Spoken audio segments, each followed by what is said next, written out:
And so he was buying grapes and selling grapes to that. In 1925... Jean-Manuel Jacquinot's family has been in the champagne business since the 1800s. We are grape growers since before the French Revolution. But the uncertainty in the market at the moment is not something he has seen before. I think the Champagne region is having a small crisis nowadays. We meet Jean-Manuel at a time when the decision by the United States to impose and then pause tariffs has rocked global trade. It's a big shock because the US market is the first market for champagne on the export business.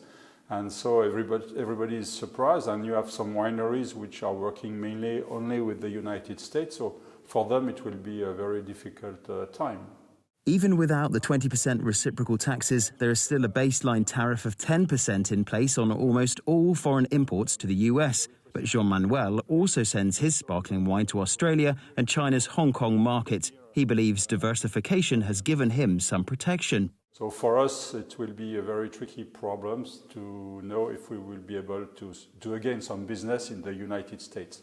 At our scale, it's not a big problem because we have other markets for us. Out of the cellars and it's out to the vineyard. The grapes for Champagne are grown across this region. Fields of Chardonnay, Pinot Noir and Meunier. Vines planted in the soft ground of chalk and clay. It's April, spring season in Champagne, so there are no grapes on the vines just yet, but buds are appearing, marking the start of a new vine-growing cycle. The milder temperatures awaken the vines in what's known as bud break. Jean-Manuel points out a newly burst bunch. The future harvest is coming, and this is the baby bunch. In the spring, workers arrange the vines and try to limit excessive growth. And new limits on economic growth is what the French government thinks might happen if the proposed tariffs are introduced. In April, the Finance Ministry outlined the possible impacts on the retail sector, including a loss of export competitiveness for certain brands, plus an inflationary effect and excess supply on the French market. If the tariffs are reinstated, industry groups expect sales of French wines and spirits to the US to drop at least 20%. It would be a major blow to the famous sparkling wine sector.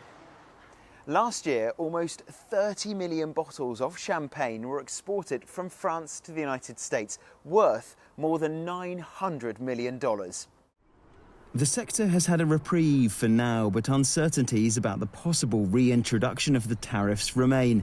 President Trump says companies can avoid the import taxes if they manufacture their products in the US.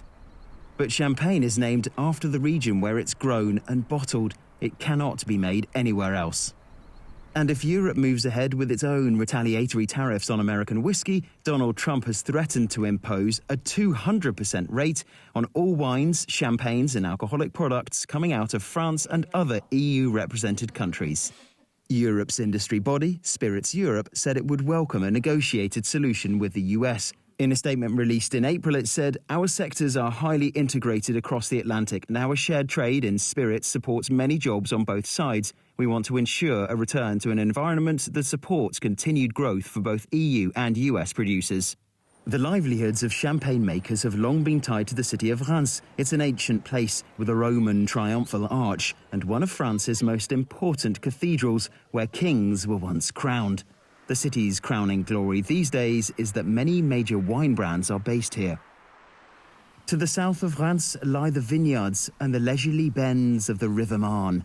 This region was occupied by German forces in World War II, and it's once again seeing action in a modern trade battle over wine bottles. Champagne making is an age-old tradition. It's a crucial part of France's food and drink heritage. But wine production and consumption was falling in France even before the US tariffs were announced. I think the French consumers, they are more looking for something more special. They are more looking for boutique wineries, and they are looking, of course, for quality. So there is no question. After the young generation, they are switching to beers, they are switching to Prosecco, they are switching to easy drinking beverage. Champagne is traditionally drunk at moments of celebration. But the current commercial climate, paired with prior instability in the industry, mean the future is uncertain for France's most famous drink. Cullen, CGTN, Eastern France.